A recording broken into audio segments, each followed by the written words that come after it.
ચાલો બાળકો, અભિનય કરશી? કઈ વાર્તાનો કરશી?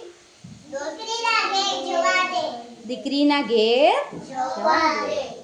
ઈ કથા ડોસીમાં જેને દીકરીના ઘરે જવાની બહુ ઈચ્છા થઈ.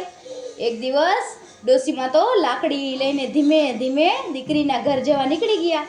ત્યાં તેને જંગલમાં સિંહ મળ્યો અને સિંહે કીધું, ત્રાળ પાડી. પછી કીધું, એ ડોસી ક્યાં જાય છે? ડોસીએ કીધું, દીકરીના ઘેર જાઉં છું. તો સિંહે કીધું, હું તને ખાઈ જાઉં. તો ડોસીએ કીધું, દીકરીના ઘેર જાવા દે, તાજી માજી થાવા દે, પછી મને ખાજે. ત્યાં તો વાઘભાઈ આવ્યા અને ડોસીને કીધું, હે ડોસી ક્યાં જાય છે? તો ડોસીએ કીધું, દીકરીના ઘેર જાઉં છું. તો વાઘે કીધું, હું તને ખાઈ જાઉં.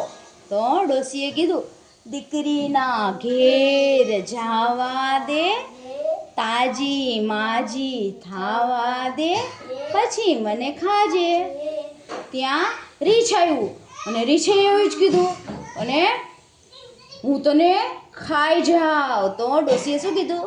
દીકરીના ઘેર જાવા દે, તાજી માજી થાવા દે, પછી મને ખાજે. તો એમ કરીને રીંછે નીકળી ગયું. ત્યાં દીપડો આવ્યો અને દીપડાએ કીધું, હે ડોસી ક્યાં જાય છે? તો ડોસીએ કીધું, દીકરીના ઘેર જાઉં છું. દીપડાએ કીધું, હું તને ખાઈ જાઉં. તો શું કીધું ડોસીએ?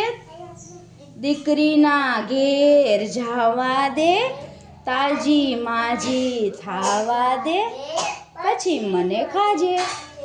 એમ કરીને ડોસી તો દીકરીના ઘેર પહોંચી ગયા અને બાને જોઈને દીકરી તો રાજી રાજી થઈ ગઈ અને કીધું, બા કેમ છો? મજામાં છું ને? તો બાએ કીધું, હા હું મજામાં છું. પછી બા તો દીકરીના ઘરે 15 દિવસ રહ્યા અને રોજ દીકરી તો સારું સારું બનાવીને બાને જમાડે. પણ બા તો તાજા માજા થાય નહીં. પછી એક દિવસ દીકરીએ બાને પૂછ્યું, બાબા તને શું કઈ ચિંતા છે? હું તને આટલું સારું સારું ખવડાવું છું, તોય તું તાજી માજી નથી થતી. શું તને કઈ ચિંતા છે? પછી ડોસીએ કીધું, દીકરી હું અહીંથી પાછી ઘરે જઈશ ત્યારે જંગલના પ્રાણીઓ મને ખાઈ જવાના છે. પછી દીકરીએ કીધું, બા તું શું કામ ચિંતા કરે છે? મારી પાસે એક ભંભોટીયો છે. હું તને એમાં બેસાડીને ઘરે મોકલી દઈશ. તું આરામથી પહોંચી જાય. પછી બાને તો ઘરે જવાનો સમય થયો અને દીકરીએ બાને ભંભોટીયામાં બેસાડ્યા.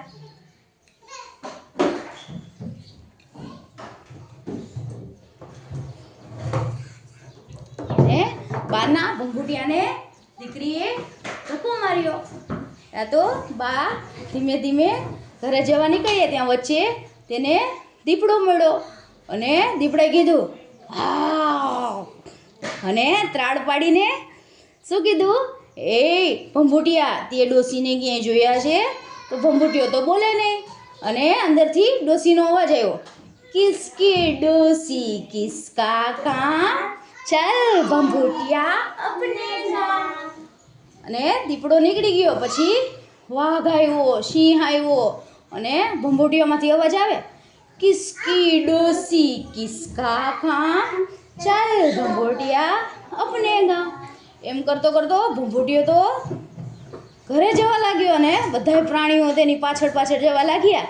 ડોસી તો દેખાય નહીં અને ભંભોટીયો તો ઘર પાસે પહોંચવા આવ્યો અને ભંભોટીયામાંથી નીકળીને ડોસીમાં તો જલ્દી તેના ઘરમાં જતા રહ્યા અને દરવાજા બંધ કરી દીધા.